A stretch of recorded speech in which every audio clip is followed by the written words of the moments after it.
اوس له افغانستان سره د نړۍ او سیمې هیوادونه د سیاسي، اقتصادي او سوداګریزو اړیکو د جوړولو په تکل کې دي. افغانستان او چین هغه دوه دوست او ګاونډي هیوادونه دي چې تل یې سیاسي، ډیپلوماتیکي او اقتصادي اړیکې سره ټینګې ساتلي او پاللي. ذبیح الله مجاهد د عدلیې وزارت د نوې ودانۍ د مراسمو په غونډه کې په داسې حال کې چې د چین هیواد سفیر هم شتون درلود ویلي افغانستان اوس له ټولو هیوادونو سره ښې او ډیپلوماتیکي اړیکې غواړي. مجاهد په خپلو خبرو کې نورو هیوادونو نه د همکارۍ ترڅنګ په ځانګړې توګه د چین له هیواده د همکارۍ غوښتونکی شو. اوس اساسي پوښتنه دا ده چې اسلامي امارت ولې لومړی ګام له چین مرسته غواړي؟ ولې لومړیتوب چین هیواد ته ورکړل شوی؟ آیا د چین او اسلامي امارت ترمنځ مخکې له مخکې جوړجاړی شوی یا اوس نوی فصل پیلیږي؟ اوسنی بحث مو همدې موضوع ته ځانګړی کړی. سلامونه او ښې چارې. زه نادر محمودي یم. تاسو د بدلون خپرونه ګورئ. په خپرونه کې را سره 3 تنه قدرمن میلمانه دي. هر یو د سیاسي چارو شنونکی ښاغلی ډاکټر نظیر احمدزی، د سیاسي چارو شنونکی ښاغلی حمیدالله هوتک او د نړیوالو اړیکو شنونکی ښاغلی عزیز مارج هم د سکایپ له لارې له موږ سره په وصل ده. تاسو ټولو ته ستړي مو شوی یم. په خیر راغلی. احمدزی صاحب، پوښتنه به له تاسو نه پیل کړو. تیره ورځ د امارت اسلامي د ویان ذبیح الله مجاهد په داسې حال کې چې د چین سفیر هم شتون درلود په غونډه کې یادونه کړې، د همکارۍ غوښتنه یې کړې او له چین نه یې غوښتي دي چې موږ سره باید په دې برخه کې د رسمیت پیژندلو په برخه کې همکاري وکړي. تاسو څه فکر کوئ؟ چین اوس مهال له افغانستان سره څه مرسته کولی شي؟ بسم الله الرحمن الرحیم. په پیل کې تاسو ته جناب هوتک صاحب، قدرمن مارج صاحب او د افغانستان ملي تلویزیون ټولو درنو لیدونکو ته سلامونه او احترامات وړاندې کوم. پرون غونډه کې چې کومه یادونه سوې د مجاهد صاحب لخوا د چون په هغه غونډه کې د چین سفیر ګډون کړی و، نو خبره ډیره چین ته متوجه وه. چین له ډیرو اوږدو کلونو را په دې خوا، له څو لسیزو را په دې خوا څرنګه چې د افغانستان یو ګاونډی هیواد ده، نو خامخا د افغانستان په اقتصادي مسایلو کې، په سیاسي حالاتو کې او همدارنګه بشري ستونزو پر مهال همکار پاتې سوی ده او دخیل ده. د چین اقتصاد ته موږ چې وګورو، نن ورځ چین په اقتصاد کې تقریبا په نړۍ کې د کرښې په سر کې ده او ټوله نړۍ د چین له اقتصادي پرمختګ نه، خصوصا هغه نړیوال ستر سیاسي قدرتونه هغوی لا په اندېښنې کې دي چې ممکن نږدې کلونو کې چین وکولی شي نړیوال اقتصاد په لاس کې واخلي. نو چین واقعا توانمندي لري په اقتصادي لحاظ باندې، او څرنګه چې د نړۍ په هغه څو 50 سترو هیوادونو کې چې ملل متحد کې د ویټو حق لري په هغه کې شامل ده، نو په سیاسي لحاظ هم چین ستر رول لري په نړیوالو سیاسي معاملاتو او سیاسي اړیکو کې. نو چین سره د ښو اړیکو جوړول یا په سیاسي او اقتصادي ډګر کې د چین ملاتړ ترلاسه کول دا یو ښه دریځ ده، یو منطقي دریځ ده. خو په دې هکله څو مسایلو ته باید موږ پام وکړو. یو ستره مسله دا ده چې موږ باید چین مطالعه کړو، د چین هغه سیاسي کړنلارې او موقفونه اوس چې دي، خصوصا د افغانستان په هکله، هغه ښه دقیق وڅارو، د دې لپاره چې داسې نه شي خدای مه کړه چې هسې تش په یو لوبه کې موږ د چین نور سیاسي حریفان ځان ته مخالف وګرځوو. دې نه خبر نه مطلب دا ده، موږ تاسو ګورو چې نږدې ورځو کې امریکا د هانګ کانګ یا تایوان په مسلې کې ډیر دخیل شوی ده. د دیموکراسي په نامه چې کومه ورځ لمانځل کېدل د بایډن لخوا نه، په هغه کې د تایوان استازي غوښتل شوی و، چین او روسیه ورته نه وه دعوت شوې. نو چین دغه مسله ځان ته مستقیما یو ګواښ بولي او په خپلو سیاسي داخلي کورنیو چارو کې لاسوهنه بولي د امریکایانو لخوا نه. نو داسې نه چې صرف په خبرو کې د دې لپاره چې چین امریکا بیرته جواب کړي یا امریکا غیر مستقیم وګواښي افغانستان سره صرف په ناستو ولاړو په خبرو کې افغانستان سره ځان نږدې وښیي. نن سبا مننه صاحب، بیا هم تاسو ته راځو. هوتک صاحب، اوس ضرورت څه و چې یو دفعه په چین باندې امارت اسلامي غږ کوي؟ د دې ترڅنګ دلته موږ روسیې سره، ایران سره یا نور ګاونډي هیوادونه شته دي. دغه ضرورت څه و چې لومړیتوب یې چین ته ورکړ؟ بسم الله الرحمن الرحیم. مننه تاسو ته ښاغلي امازي صاحب ته، قدرمن معرج صاحب ته، د کابل ملي ټلویزیون ټولو اوریدونکو لیدونکو ته سلامونه نیکیلي وړاندې کوم. په دې کې شک نشته چې د افغانستان اوسنی حکومت یا اسلامي امارت کله چې په دوحه کې یا قطر کې د امریکایانو سره 18 میاشتې مذاکراتو دوام درلود او خبرې کولې، ټوله نړۍ ته دا چیلنج او دا بلنه ورته ورکړله، خبر یې ورکړي چې موږ نه غواړو چې د یو هیواد سره مو سیاسي اړیکې یا اقتصادي اړیکې ترنګلې وي او یا ترنګلې سي. د ټولو دوستو، همسایه او لرې هیوادونو سره موږ غواړو چې په قوانینو کې دننه موږ ورسره اړیکې ټینګې کړو. یو او دوم چې په هغه وخت کې چې 18 میاشتې د امریکایانو سره د خبرو ادامه او جریان درلودی، نو د طالبانو مشرتابه چین ته هم سفرونه درلوده، د چین په دعوت باندې روسیې ته هم سفرونه درلودل او ترکیې ته هم متاسفانه چې هغه سفر بیا وځنډېدی، دغسې دوبۍ ته، داسې مختلفو ځایو ته یې سفرونه درلودل.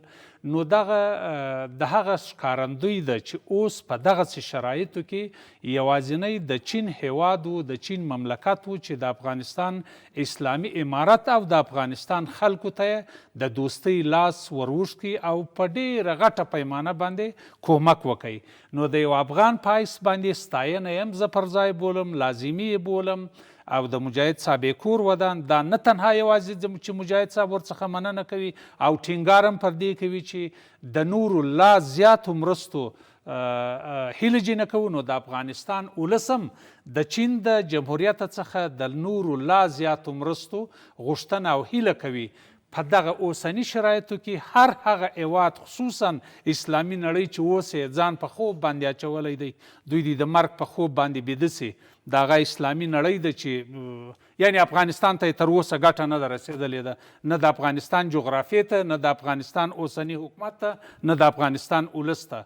خو خصوصا د چین څخه بیا هم د یو افغان په صفت باندې جنې مننه او تشکر کورودانۍ وایو او نور هم هیله دغه ده چې په سختو شرایطو کې چا لاس درکوي هغه د مرور دی، هم د دوست دی، هم د ملګری دی او د آینده دوستۍ تم او توقع جنې کېدلی سي.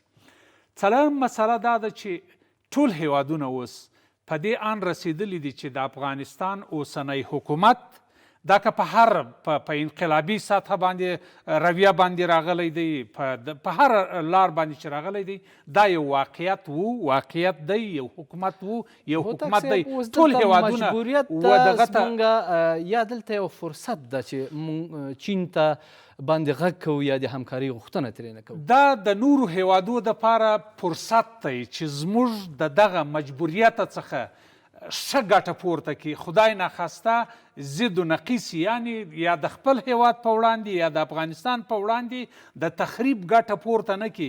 وایي ګټه هر وخت پر باریک ځای باندې کیږي، یعنی کم شخص یا یو هیواد چې مجبور وي پر هغه باندې ګټه کیږي. څنګه ګټه کیږي؟ هم اقتصادي ګټه، هم سیاسي ګټه او هم د دوستۍ ګټه کیدلی سي. مننه وتک صاحب، بیا هم تاسو ته راځو. چین اولین هیواد دی چې خپل ګام یې راواخیستی او تر نورو هیوادو یو اندازه رامخکې سو، بیا هم کور ودان. مننه. معرج صاحب، دلته هوتک صاحب یادونه وکړه چې چین ته اوس دا فرصت ده، که زموږ مجبوریت هم ده هغوی ته دغه فرصت ده. په دغسې انقلابي بحرانونو کې واقعیت ځینې ملتونه له بحرانونو نه ګټه اخلي. واقعا موږ هم له دغه بحران نه ګټه اخیستلی سو چې فرصت چین ته هم دا فرصت وي تاسې اوس څه فکر کوئ دغه زمونږ هم فرصتونه دي که مجبوریتونه دي لکه مخکې چې غوتاک صاحب وویلې تاسو څه فکر کوئ اوس دغه غږ چې عبارت اسلامي په چین باندې کوي تاسو څنګه ارزوئ ده مننه زم تاسو تخنیکي همکارانو ته قدرمن غوتاک صاحب ته احمدي صاحب ته او لیدونکو ته زه له کومې سلامونه احترامات وړاندې کوم ګورې دا یو اقدام یو عمل ډېر ښه عمل ده طالبانو ته د دولت په حیث باندې د یو مسؤل په حیث باندې پکار هم دی او موږ هم همیشه همدا نه وکړو چې دوی به د آرام کې نه وي حرکت وکړي او اقدام وکړي او عمل وکړي او لاسته راوړنه ولري په دننه په کور کې او په بهر کې په ډیپلوماتیکو ساحو کې نو بنا دا یو ډېر ښه عمل ده نه تنها چې دا اوسني حالت کې دا خبرې اترې کېږي بلکې له چین سره له پخوا نه هم قطر کې لیدنې سوي دي بیا کله طالبانو واکمنۍ ته راغله په کابل کې هم دوی سره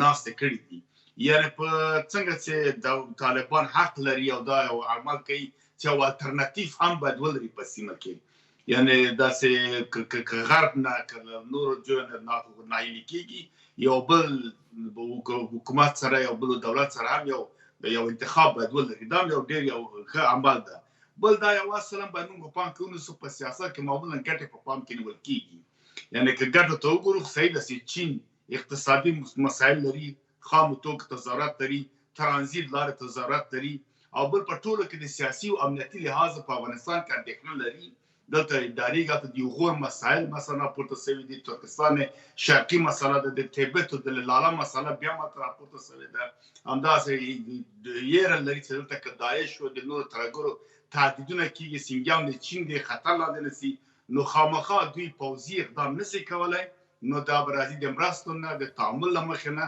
او د اړیکو لروي نه به دا خپل ډاډ حاصلوي دلته اوس ښه کار په دې ده چې انتخاب د طالبانو یا د ضد الله مجاهد دا کار د ستاینې په دې ده چې چین په سیمه کې یو ستر هیواد ده دلته اوس مثلا روسیه هم ده ایران هم ده نور هیوادونه هم شته مګر همدا هیوادونه په افغانستان کې په ډول نه یا په سیاسي یا په نظامي په افغانستان کې مداخلې کړي دي په هر صورت پاکستان هم کړي دي په ښکاره یې کړي ایران هم کړي دي روسیه خو مستقیما افغانستان ته مداخله کوي روسیه نه جمع دغه مرکزي اسیا هیوادونه نو دلته یو یوازینی هیواد چې پاتې ده په قدرت باندې هغه چین هیواد چې د همیشه یو اقتصادي سیاست مخته نیولی بل دا هېر نه کړو چې چین د امنیت شورا دایمي غړی ده او په ضمن کې حق د ویتو هم لري نو د مسلې ته په کتو بیا نو دې خواته چې وګورو ایران له چین سره تقریبا 1 تریلیون د ګاز او تیلو قراردادونه په تازه په دې وروستیو کړي دي ایران بیرته بیا له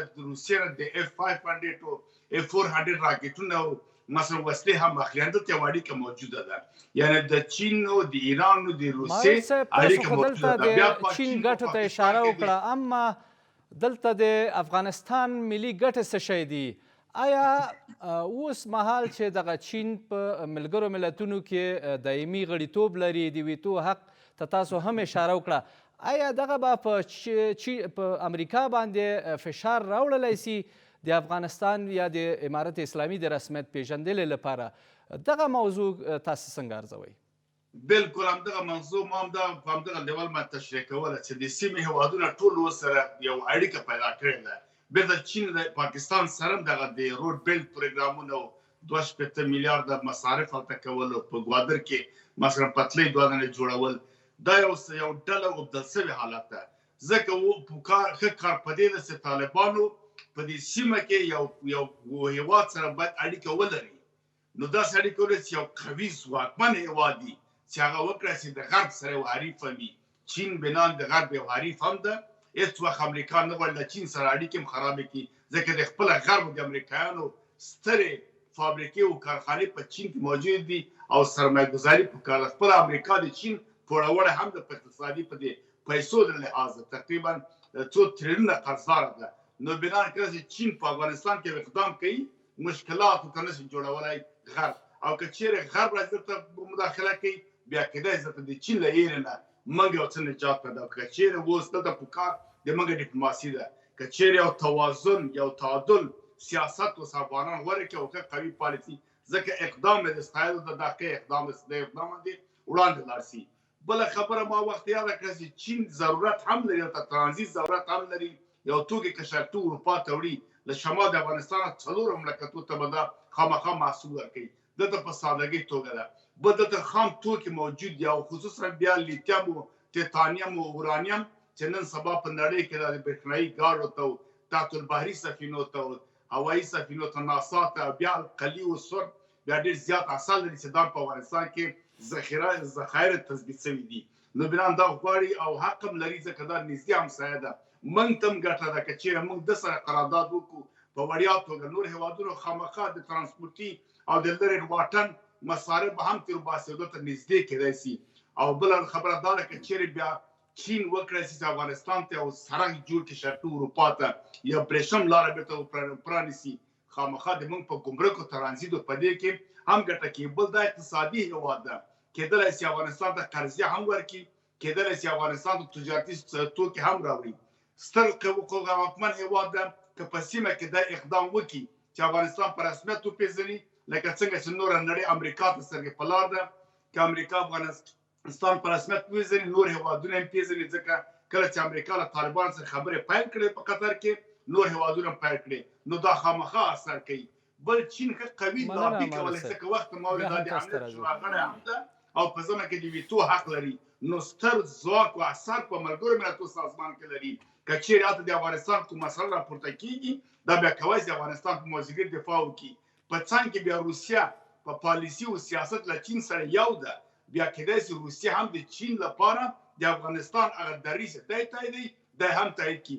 نو د هر لحاظ باندې ګټه لري. او زه فکر کوم له مخکې دلته مقدمه کې ښودل شوې ده، ځکه د چین پلاوي څو ځلې په ډېر نږدې توګه باندې افغانستان د چارواکو طالبانو سره په بحر او دننه باندې کتله. نو بیران کې د سیاسي ګټې په لحاظ دواړه هېوادونه په دې کې ګټه لري. خامخا دا ګټه به فایده وکړي او امکان لري د افغانستان د منځوي حالت ته وځي. بیا هم که چېرې په رسمیت ونه پېژني هم د تاثیر لري، ځکه دغه خپله چین 15 کاله غربیانو اروپایانو په رسمیت نه پېژانده، اما ټول اقتصادي اړیکو سره درلودلې. دغه اوس تایوان سره امریکا یا غرب مثلا دا په رسمیت نه پېژني، مګر پوځي مرستې مو سره کې اقتصادي هم کولی شي. یعنې چین بدون له دې نه که افغانستان نړۍ او په خپله چین په رسمیت ونه پېژني، موږ ته خو دا فایده لري چې موږ سره اقتصادي ګټې وکړو، موږ کولی شو قرضیت ترې واخلو، مثلا نور اړیکو سره جوړې کړو. نو دا په فایده د افغانستان ده، نه په زیان. مننه. احمدزی صاحب مخکې هم مارج صاحب اشاره وکړه چې چین هم دلته لیواله ده چې هغه پانګونه وکړي. تاسو څه فکر کوئ د نورې نړۍ غبرګون به دلته څه وي، خصوصا د امریکا؟ آیا واقعا چین دلته لیوالتیا لري، دلته خپله ګټه ده، یا زموږ ګټې هم دلته تامینېدلی شي؟ څه فکر کوئ تاسو؟ زه خو وایم چې چین سره د روابطو په هکله یا د دنیا هر مملکت سره د روابطو په هکله موږ باید هغه عملي برخې ته ډېر ترجیح ورکړو، نظر گفتار ته او نظر وچو دریځونو ته.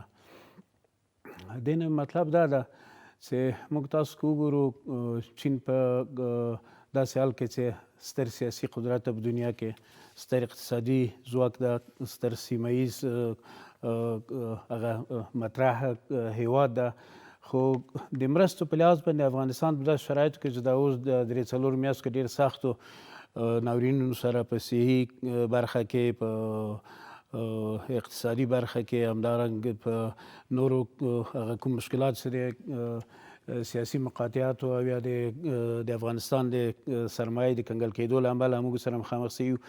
چین داسې ستر یا داسې غټه مرسته نه ده کړې چې وکولی شو د هغې مرستې په کومک موږ دغو ناورینونو نه وځو. یو ځل دوه ځلې چې موږ تاسو ولیدل د هغوی یا 20 تنه غذایي موادو کالي یا 30 تنه یا 50 تنه یا 5 میلیونه ډالر حدودو کې مرسته، یا د کورونا واکسین، دغه مرستې دي چې ډېر کوچني هېوادونه یې ممکن وکولی شي له افغانستان سره ځینو وکړل. زه وایم چې چین سره موږ سیاسي اړیکې غښتلي کوو او یا هغه اطمینان چې د اسلامي امارت له خوا نه چین چین ته ورکړل شوی ده او کوم اندېښنه چې چین درلودله د چینایي مسلمانانو احمد د صاحب حمایت په دلته ارتباط صرف اقتصادي ګټې دي چې چین یې غواړي یا چین ویره لري له امنیتي ستونزې نه چې افغانستان نه یو ځل بیا دلته هغه د ترهګرو مسایلو نه امنیتي ګواښونو نه ویریږي یا دلته صرف خپلې اقتصادي ګټې لټوي؟ څه فکر کوي؟ په همدغه باندې ما هدف همدا و چې دا خبر مې کوله چې موږ باید دا درک کړو، دا پیدا کړو، د هغوی د سیاست عمق نه ځان خبر کړو چې هغوی تنها موږ د امریکا په مقابل کې استعمالي د تایوان د مسلې په ارتباط او یا د ځان د امنیت په خاطر باندې د چینایي مسلمانانو سره د اسلامي امارت د رابطو د قطع کولو نه فقط ځان ته ګټه اخلي او موږ سره ضمني مرسته کوي، او که رښتیا چین په عملي شکل په سیمه کې موږ سره داسې دوستي کوي لکه په اقتصادي لحاظ پاکستان سره کړی د 100 میلیارډ ډالرو پروژې پاکستان کې تطبیق لاندې دي او د مرستې نورې له پاکستان سره پراخي. که چین موږ سره په داسې حدودو کې چې افغانستان د هغو مرستو په واسطه له اوسني مشکلاتو نه وځي، په اقتصادي لحاظ په پښو درېږي، د افغانستان منابع رازوندی کېږي، خصوصا معدنیات مو د استحصال لپاره آماده کېږي او د ګټې اخیستنې لپاره آماده کېږي. افغانستان من حیث څلورلارې په د نړیوالو هیوادونو سره د نښلونکي هیواد په توګه د چین لخوا نه په دې برنامې او پروژې کې شاملېږي، نو بیا موږ باید چین سره د اړیکې نورې هم ټینګې کړو.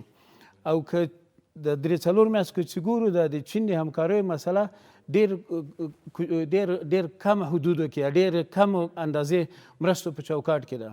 دغه یو اندېښنه پیدا کوي چې چین داسې نشي چې موږ نه استفاده وکړي. موږ باید دې کې دقیق اوسو، چین ته وړاندیزونه وکړو. د موږ معادن خصوصا د لوګر د عینکو د مس کان مخکې له چین سره څو کاله ځنډېدله، باید عاجل ورته وړاندیز وکړو چې راځئ چې دې باندې کار شروع وکړو.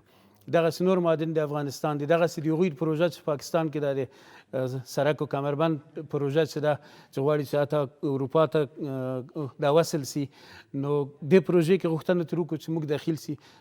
او بل د سیاسي لحاظ باندې موږ غوښتنه ترې وکړو چې په د افغان اسلامي امارت د رسمیت پېژندنو مسلې کې چین جدي سي. چین که غرب مخالفت کوي، هغه هیوادونه چې چین سره په دوستي کې دي یا چین سره په همغږي دي په دې مسلې کې، خصوصا سیمه ییز تړونونه چې دلته موجود دي، په دې کې چین جدي سي، چین عملي غږ وکړي چې د افغانستان اسلامي امارت ټول هغه شرایط چې د دولت لپاره یا د حکومت لپاره د پېژندلو ته اړتیا لري، چین له هغه نه حمایت وکړي او ووایي چې موږ یې په رسمیت پېژنو دغه دلایلو باندې.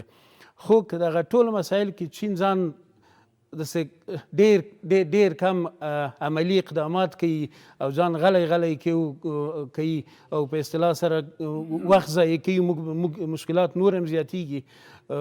نو د رقم شرایطو کې باید موږ خپلو ملي منافعو ته ترجیح ورکړو او کوشش وکړو چې تنها چین ته بیا منتظر پاتې نه سو، نړۍ نور هیوادو ته، د سیمې هیوادو ته، نړۍ نور هیوادو ته، حتی هغه ستونزې چې موږ له غرب سره نن لرو موږ یې نه لرو، هغوی راته په تشو بهانو په اصطلاح سره توطیو په اساس باندې افغانستان د فشارونو لاندې نیولی ده. حتی هغو سره کوشش کوو چې خپل ستونزې حل کړو، وکولی سو خپل هیواد خپل منافع او خپل ولس له اوسني ناورین نه وباسو. دې ته ډېر منتظر پاتې نه سو چې څوک به د رښتیا موږ سره دومره مرسته وکړي چې هغه به تنها د همغه هېواد په مرسته باندې موږ د ټولو ناورینو ته جواب ووایو. مننه احمدزی صاحب. هوتک صاحب، لکه څنګه چې مارج صاحب هم مخکې اشاره وکړه او احمدزی صاحب، که چیرته چین سره نور هیوادونه خصوصا چې مارج صاحب روسیې ته اشاره وکړه، که چیرته ملګرتیا وکړي چې روسیه هم په ملګرو ملتونو کې هلته دایمي غړیتوب لري، هلته د ویتو حق هم لري، څه فکر کوئ دا به یو فشار کېدلی سي په امریکا باندې چې واقعا افغانستان په رسمیت وپېژندي، یعنې یو د فشار دغه ګرځېدلی سي عوامل؟ بله هو، ګورئ هر څوک ټول هیوادونه یو د بل سره سیاسي رقابت لري. سیاست فکر کوم نه دایمي دوست لري نه دایمي دشمن لري. افغانستان په جهان کې د جهان په نقشه کې یو هیواد دی چې جهانیان هم موږ ته مجبوریت او ضرورت لري او موږ یې جهانیانو ته لرو. اوس په موږ پورې اړه لري، د افغانستان په اوسني حکومت پورې اړه لري، په اسلامي امارت پورې اړه لري. هر څوک د خپلو ملي ګټو دپاره کار کوي، هر هیواد د خپلو ملي او اقتصادي ګټو دپاره کار کوي چې د ده ګټه وي بیا د افغانستان سره راشه درشه لري، د افغانستان د حکومت سره لري، د افغانستان د ولس سره لري، او که د ده ګټه نه وي بیا زموږ سره هیڅ اړیکه نه ساتي او نیم لري. اوس ټوله مسله په موږ ته متوجه ده، د افغانستان اوسني حکومت ته متوجه ده. د مثال په ډول تاسې اوس ګورئ موږ د ډالرو په مقابل کې څومره ضعیفه زموږ افغانۍ روانه ده. دا په یو اقتصادي کمیسیون پورې اړه لري. پر طالبانو غږ دا دی چې هڅه وکړي زموږ اقتصاددانان راوغواړي تر څو چې دې ستونزې ته د حل لاره پیدا کړي. دوهم ګام دا زموږ ډیپلوماټیک حق هم دی او په موږ پورې اړه لري څنګه د جهان یا د نوري دنیا د هیوادونو سره موږ اول خپلې ملي ګټې په نظر کې ونیسو، بیا دوستي ورسره ایجاد کو، دوستي و همکاري ورسره وکړو.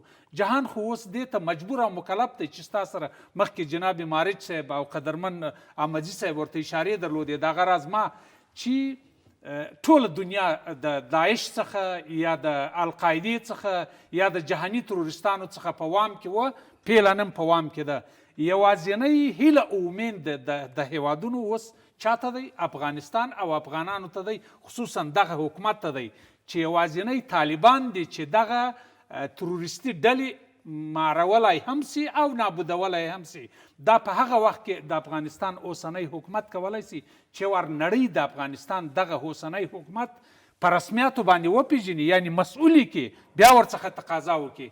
زه تر اوسه مسؤل د دې کور د دوی په عینکه یا د دوی په دوربین کې نه یم، نو څنګه کولی شي چې زما څخه دغه امید او تقاضا وکړي چې دا ته مهار که؟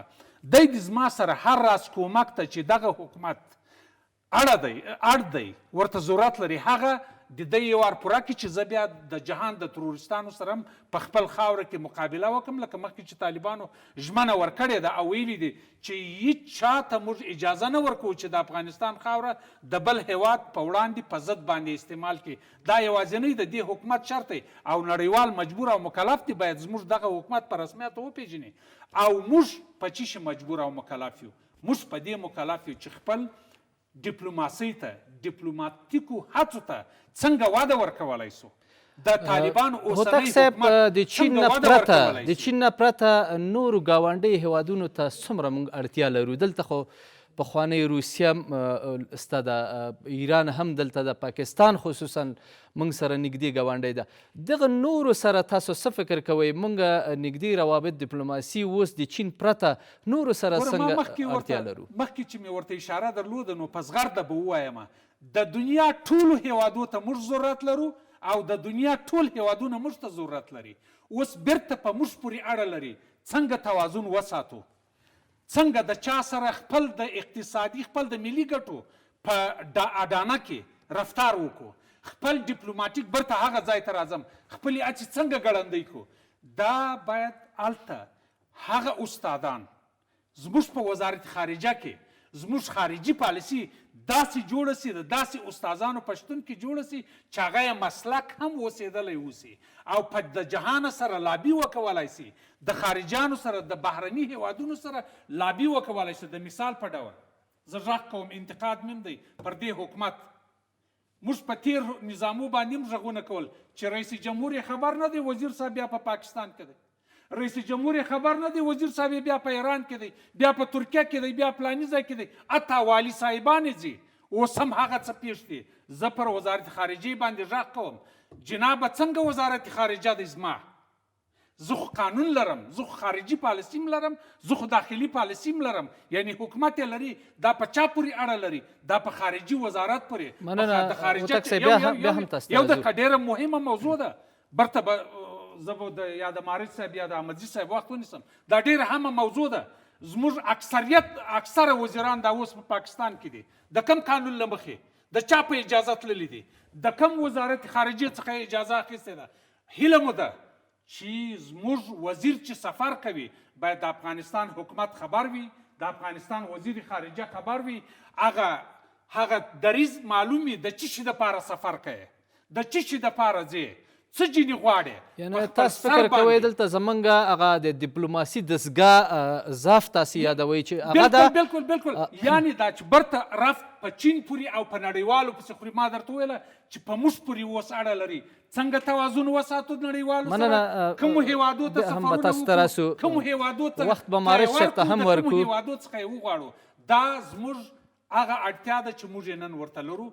او بیا مې غږ دی په بهرنیو چارو وزارت باندې غږ کوم او د طالبانو د امارت اسلامي پر حکومت پر مشرتابه باندې غږ کوم چې د دې تاریخ اخواته هیڅ یو وزیر، یو والی، یو بل چارواکی، یو بل مشر هغه باید د افغانستان اوسنی قانون یا د افغانستان اوسنی نظام تر چتر لاندې سفرونه ولري، وکي ویلري، نه خپل سري موږ ته ګټه نه لري، تر تاوان تېره. مارج صاحب لکه څنګه چې هوتک صاحب مخکې یادونه وکړه، احمدزی صاحب، اوس څنګه باید هغه توازن وساتلی سو چې تاسو هم مخکې اشاره وکړله هغو هیوادونو سره چې موږ هغې واقعا هغه هیوادونه دلته تاریخي اشتباهات لري، دلته هغې یرغل کړی، لکه مثلا پخوانۍ روسیه یا ځینې داسې هیوادونه دي چې اوس هم په اصطلاح تر شا پورې خنجر په لاس کې دي، دغه فرصتونه لټوي.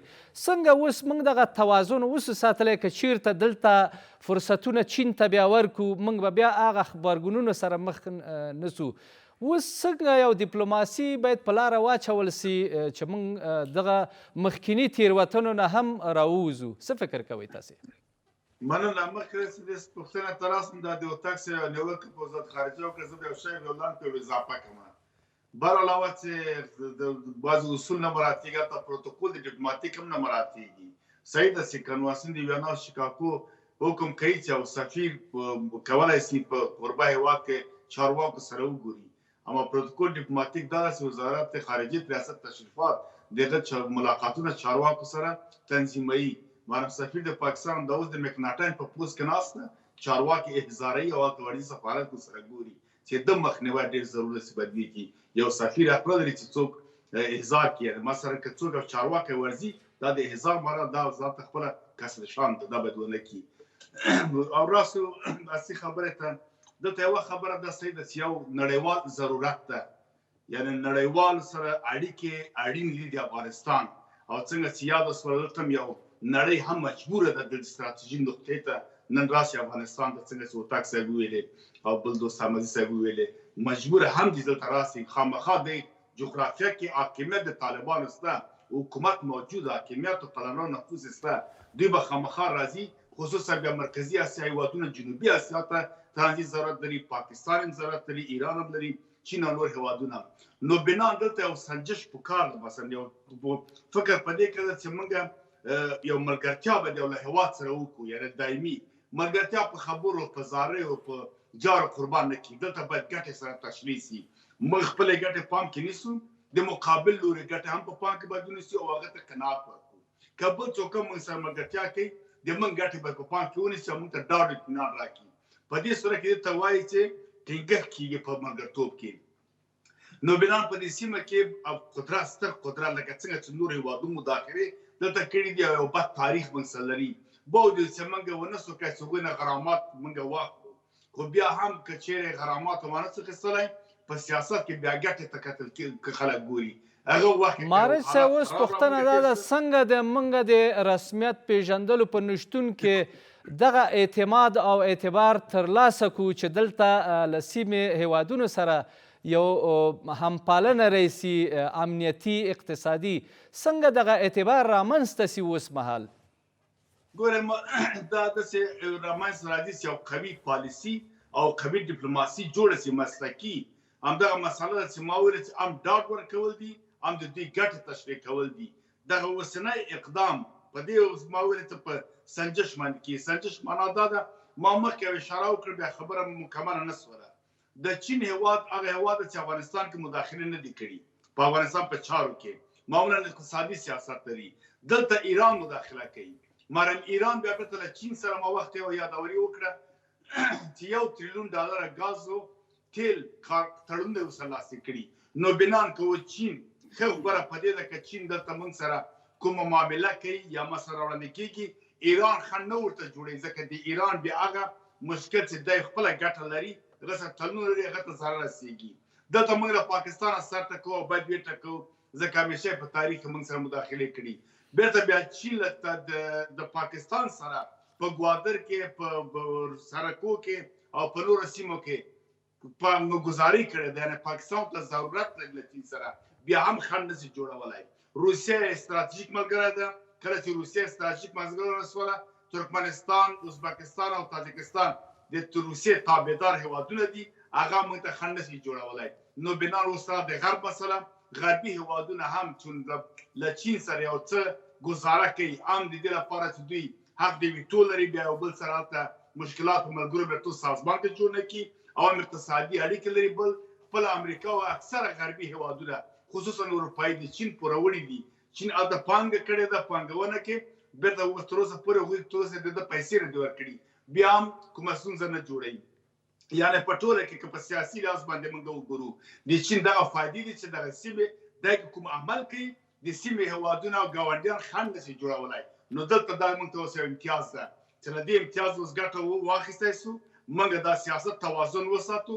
دا پخوا په تاریخ کې سوی ده، تاسو وګورئ کله چې مکناټن دلته راته، د موږ چارواکي امیر صاحب دوست محمد خان او شیر علي خان تر هلته تر عبدالرحمن خانه پورې، دوی به که مکناټن هغه خواته به یې ستاریتوف راوسته، یو په بالسار کې ناست و، بل په شیپور کې ناست و، دا به یو تهدید به جوړاوه.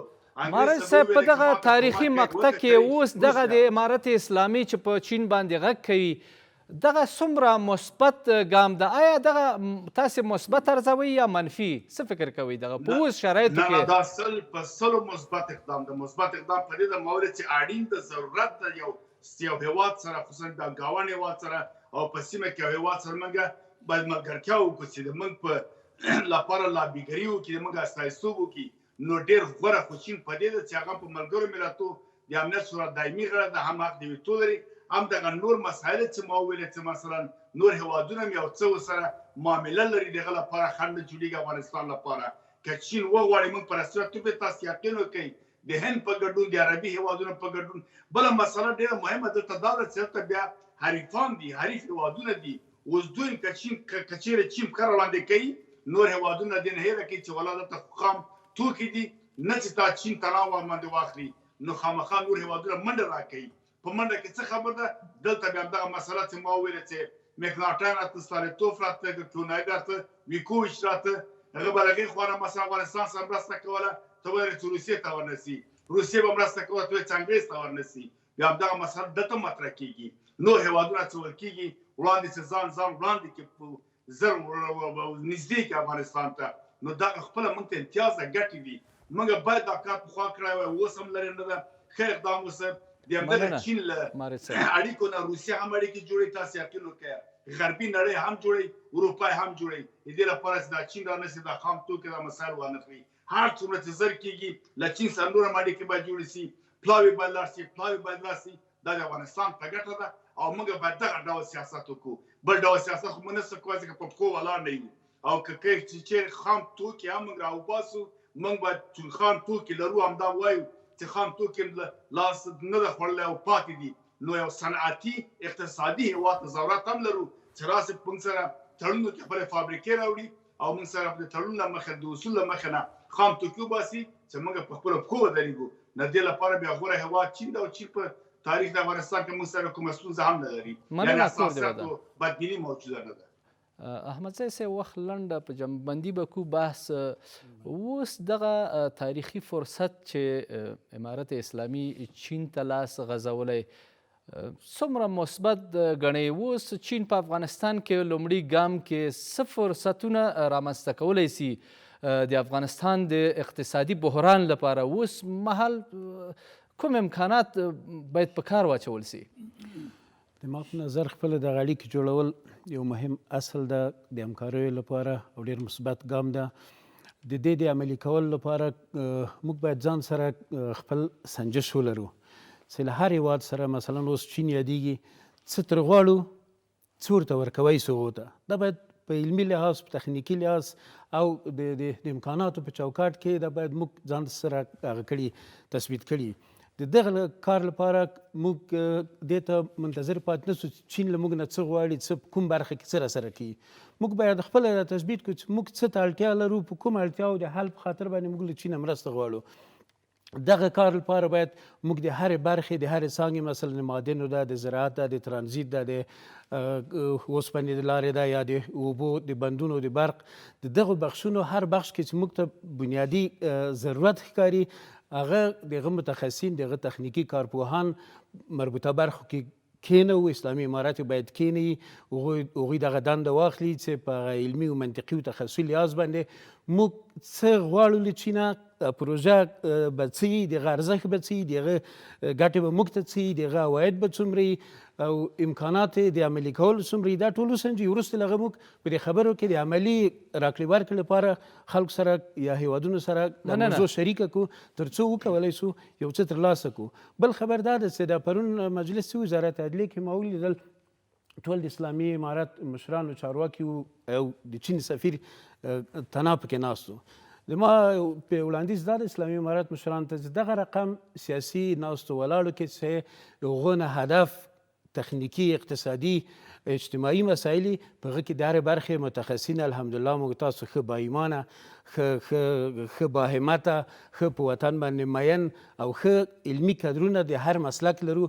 دغه رقم مجالسو کې هغوی یو دوه درې پنځه راولي کینی تر څو نړیوال داسې فکر ونه کړي چې د افغانستان نو تنها اسلامي امارات هغه خپلو اعضاو ته تخصیص کړی ده او نور افغانان دوی سره یا نسته او یا دوی ورته وخت نه ورکوي. نو دغه یو مهم وړاندیز ده چې دې ته وروسته له دې نه که پام وشي ډېر به ګټور وي. مخکې احمدزی صاحب اشاره وکړه چې په دغه ناسته کې چې د چین سفیر هم و، ځینې متخصصین دلته شتون نه درلوده. اړینه وه چې باید وایي څه فکر کوئ تاسې، آیا دلته دغه بې اعتمادي ده یا نور کوم مشکل ده چې امارت اسلامي په ځینې متخصصین که دلته هغه فاسد کسان ول، د هغې تر څنګ موږ دلته امین صادقه کسان هم لرو، ولې دغه اعتماد نه رامنځته کیږي؟ اوس فرصت څه ده چې باید امارت اسلامي کومه تګلاره په مخ ویسي چې هغه نړۍ ته هم وکولی سي هغه د اعتماد او د اعتبار دغه وبخي؟ مننه. زما خپل انتقادونه په دغه ځای باندې اوس هم سته. په ډېرو رسنیو کې ما پر اسلامي امارت پر مشرانو یعنې پر طالبانو باندې ما غږ کړی دی. دوی اوس طالبان نه دي، دوی اوس د افغانستان حکومت دی، اوسني حکومت باندې ما غږ کړی دی. زما لکه احمدزي صاحب چې وویل، مارج صاحب، ټول وطنفاله، وطن دوسته، خپل دوسته او هیواد دوسته او خلکو دوست، قدر دوست انسانانو دغه شعار دی چې یوازې د ملا صاحب یا د مولوي صاحب پر سر باندې ختمه نه سي. هر بخش کې چې د چا سره مجلس کوم، که د نورو بهرني هیوادو څخه میلمانه راځي او یا زموږ خلک، زموږ وزارتونه هلته بهرني هیوادو ته په رسمي بلنه باندې ځي، د هر بخش متخصص خلک باید موجود وي، هلته ورسي. زموږ یو خارج ته ښه خوند کوو، بل د افغانستان دننه په کور کې دننه چې دغه بې اعتمادي اوس سته پیلن، دا بې اعتمادي به هم تر یو اندازې رفع او دفع سوي. دلته موږ ډېر ښایسته علمي قدرونه لرو. بیا مې د اسلامي امارت څخه، د اوسني حکومت څخه دا خواهش ده او هیله ده، غږ مې دی باندې چې په دې ټولنه کې په افغانستان کې موږ ډېر ښایسته قدرونه لرو. د خپلو قدرو څخه ګټه واخلئ، خپله قدرونه راپورته کوئ. دا اوس د افغانستان د بیا آبادۍ، بیا رغونې کلي کور مو ودان. له مارج صاحب نه به وروستی نظر واخلو په لنډه توګه. مارج صاحب وخت ډېر لنډه، په لنډو ټکو کې که راته ځواب کوي، اوس فرصتونه هغه نهایي فرصتونه څه دي یا ابتدایي فرصتونه څه دي چې امارت اسلامي باید څه وکړي؟ دغسې مثبت تصمیمونه چې نیول کیږي اوس کوم ځای نه باید پیل سي؟ هغه مثبت تصمیمونه باید څه شي چې امارت اسلامي دغه تګلاره په لاره اچوي؟ بالکل فرصتونه شته، یعنې په کور دننه په کور بهر څه دا خپل یو فرصت ته مثلا نړیوال اړیکې جوړول. چین نه تنها چې اقتصاد ته سترګې پټې کړي، نو ته له داعش او له تهدید مثلا د القاعده او د نورو ترهګرو ډلو ډارېږي، یعنې هغه مجبوره ده چې راځي ورته اوس اړیکې جوړې کړي. له دغه فرصت نه استفاده کول پکار دي. له مثلا خپله طالبان کولی سي یو لویه جرګه او شی جوړ کړي له ملت سره مشوره وکړي، له ملت نه مشروعیت واخلي. یعنې مثلا که حتی کیدای سي یو نوی زعامت منځته راولي چې دا د ټوله نړۍ بهانې او خبرې او پلمې او دا مسایل که رښتیا دي که په پلمې دي دا هم باید ختم سي. یو اصولنامه یو نظامنامه یا مثلا خطوط اساسي اصول اساسي یعنې د قانون په بڼه باندې یو طرز العمل منځته راولي تر هغه چې یو قانوني مشروعیت درته پیدا سي. یعنې د نړۍ ټولې پلمې او بهانې دا خبرې چې دي یو معیاري حکومت غواړي. کله چې یو معیاري حکومت منځته راسي بیا کیدای سي په اقتصادي سکتورونو باندې فشار وارد سي، هغوی خپل کار وکړي، خپل کورنۍ چارې خپلې پروژې مخې ته بوځي. یعنې کیدای سي بیا موږ له اقتصادي مشکلاتو نه هم خلاص شو، له داخلي توکو نه هم استفاده وسي او نړۍ سره هم تعامل جوړ. کور مو ودان معرض صاحب، په پیل کې یو ځل بیا د سیاسي چارو شنونکی ښاغلی حمیدالله هوتک، د سیاسي چارو شنونکی ښاغلی ډاکټر نظیر احمدزی او همدارنګه د اسکیپ له لارې له موږ سره د نړیوالو اړیکو شنونکی عزیز معارج، له تاسو ټولو نه زیاته مننه چې په بحث کې مو له موږ سره ګډون وکړ. قدرمنو لیدونکو له تاسو نه یوه نړۍ مننه چې تر دې دمه له موږ سره وئ. تر بیا ښې چارې.